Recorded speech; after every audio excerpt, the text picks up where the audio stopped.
This is the Lew Rockwell Show.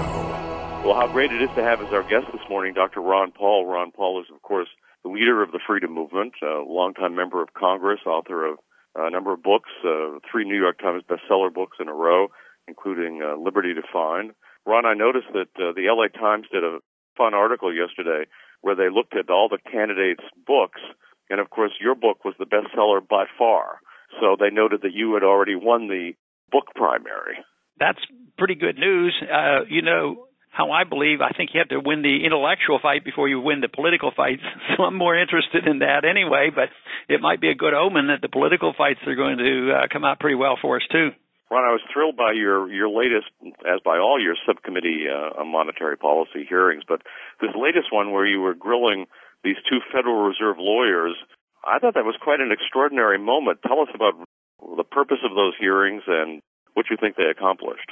Well, I wish they could accomplish a lot more, but just exposing the system, I think, is the best accomplishment. But, you know, because of those Freedom of Information Act, the lawsuits done by Fox and also by Bloomberg, has revealed a lot of information. And, of course, I made fun of it because they gave us 29,000 pages, and everybody calls it the dump. I said, in the hearings, I said, I know of this guy that was being audited by the Federal Reserve, and he dumped everything in a bushel basket and dumped it on the desk. And I think he went to prison for that. But here, the Federal Reserve can dump it on us. And then the one section that we paid a lot of attention to, because you can't read 29,000 pages, but the one section we took and concentrated on was the section that actually introduced that they had another lending facility that not many people have talked about at all.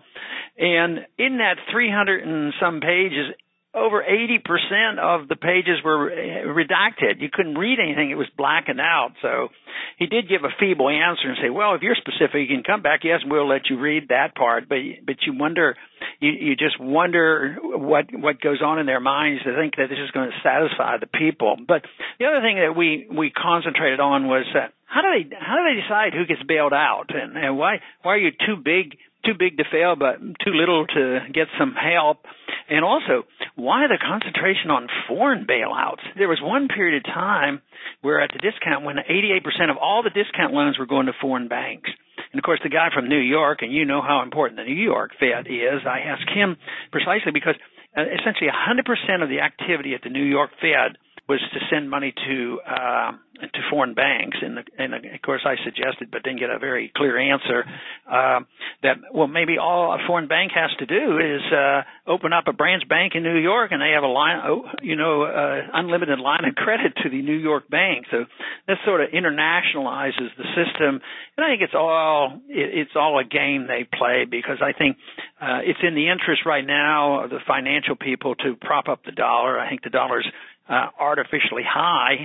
Everybody's worrying about it being low, but I think it's artificially high because there's too many people have an interest in it. But I don't expect too many straight answers. We're going to follow up with a lot of written questions, and if they avoid it completely, then we might have to talk about a subpoena power. But right now we're just going to pursue the process the way it's been done in the past. Well, what an extraordinary thing it is. I mean, here's the Federal Reserve, these rulers of the world as they see themselves, and unfortunately all too often are the rulers of the world. And for so many decades, they've been untouchable. I mean, not only were they not to be criticized, that you're not even supposed to be interested in what they were doing, just accept that they knew best and shut up and go along with the program.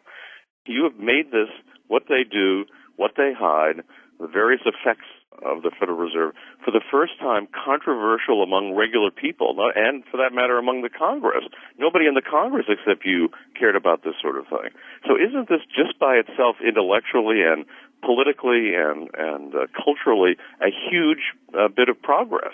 Oh, yes, and even if next week or next month or next year we don't get everything we're asking for, which I suspect will be the case, we're winning because they're on the defensive. They have to hold the press conferences. They have to sort of, spin what's happening now. But what they cannot bear is the burden of their failed policies, and their policies are failing. Just think of the statistics that came out today. The economic statistics are horrible, unemployment and all these problems, and then they're starting to talk about a double dip. I've argued it's only been one big dip, and this so-called recovery didn't exist. All that they did was print money. So their system is failing. and it's going to become more noticeable. The reason we're winning is they're not going to just blame Congress for not spending enough money, which generally they have done in the past, but now they're going to say, who ruined the money? Why are prices going up? And now, instead of saying, well, the solution is to stop these people from making profits and what we need are wage and price controls, we're going to have to put controls in the Federal Reserve and bring them down and bring them down to their knees, because the people are going to get angrier and angrier, and we have to get them to direct their attention in the right place. Today, you can see the anger building because even if there's a Republican proposal that is a very token cut, they're suggesting that in 10 years now we might cut something. I mean, there's a lot of anger. People believe that entitlements are right. So we're in for a big mess. But our numbers are growing, and we need the general population to realize that the Federal Reserve can't get off the hook on this. And this is really, like you say, I think it's very encouraging that we've gotten their attention. I just got a note this morning from a young economist who had just read your book, The Case for Gold, which was the minority report of the U.S. Gold Commission, written back in the early 1980s. He said, I can't believe it. Dr. Paul predicted everything that's happened.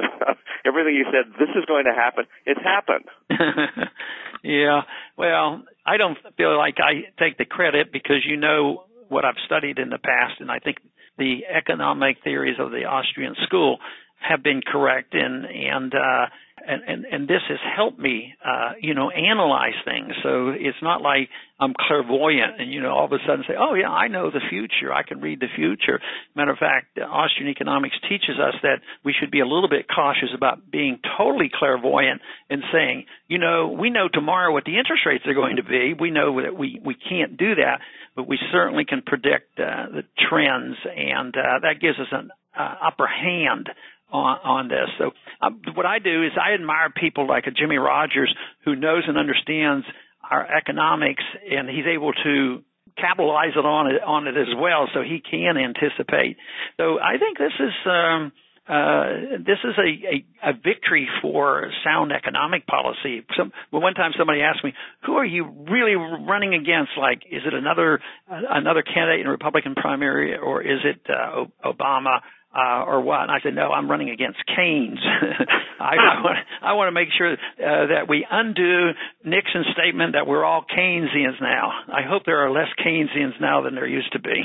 Ron, recently when you were campaigning in Iowa, you caused a stir by quoting the book of Samuel and talking about the prophet's warning about what would happen if there were a king instead of the very minimalist government of judges. And you talked about coming dictatorship in Washington. Yeah, and that First Samuel in chapter 8, I have always found fascinating because Samuel was smart enough to say that you don't want a king, and he also recognized that a king or big government in Washington, D.C. Replaces belief in God. So most people throughout all history believe in a creator and in a God. So who do we obey and who do we try to follow? Is it our government? So Samuel said, well, if you have a king, you're going to replace the instructions you get from our Creator and the things that are handed down by the fathers. And so therefore, he says, don't do it. He said, before you know it, they're going to be fighting wars and drafting your children, girls and boys. And I thought the other thing was pretty amazing. He says, and they're going to tax you also. And I thought, boy, I'll tell you, it looks like we've asked for a king. We don't call him a king, but we have dictatorial powers in Washington, and they're getting worse every single day. Ron, today you're going to address a big Christian right rally in Washington. Don't you think that even some of those people are beginning to come around? Yes, and I like to go to these functions because my language will be a little bit different, my beliefs will be a little bit different, and I do have a strong faith. And I like to, push them a little bit into what my understanding is from the New Testament. And it isn't, I never, growing up, being raised in a Christian church, that I was never taught that Christianity was teaching violence and war. I always got a quite different message, and yet now there has been a fair number of Christians who feel this obligation on how we should treat our enemies, and it doesn't sound anything like what Jesus taught. So I go, because it's a challenge, but I think there is a difference. I think the reception in Iowa is different, and they are very conservative Christian people, and they're right-to-life people, and they're starting in talking about families. The response has been, what you talk about is really a family value, and that is a sound economy and people having jobs and not having inflation. All of a sudden, that's family values too. And it's very biblical too, not to have dishonest money. I think we're supposed to have honest weights and measures. Well, no question that everybody in this country is worried about the economic future. You've been the one man pointing out what was going to happen and what we need to do to fix things. And so I think it's not a coincidence at all that even among people who have otherwise been Bushites or followers of Falwell or people of that sort who do seem to worship, almost substitute a worship for the government for the worship of God, that there is this ferment, there is this new interest, and I must say it's thrilling. So, Ron Paul, thank you for all you do. Thanks for the great books you write, your work in Congress, and the work you're doing in your campaign for the presidency right this minute. And I know you have to go to take a vote, and we sure appreciate you coming on the show this morning. Thanks for having me. Bye-bye. You've been listening to The Lew Rockwell Show, produced by LewRockwell.com, the best-read libertarian website in the world. If you'd like to advertise on this podcast or on the website, email advertising LewRockwell.com. And thanks for listening.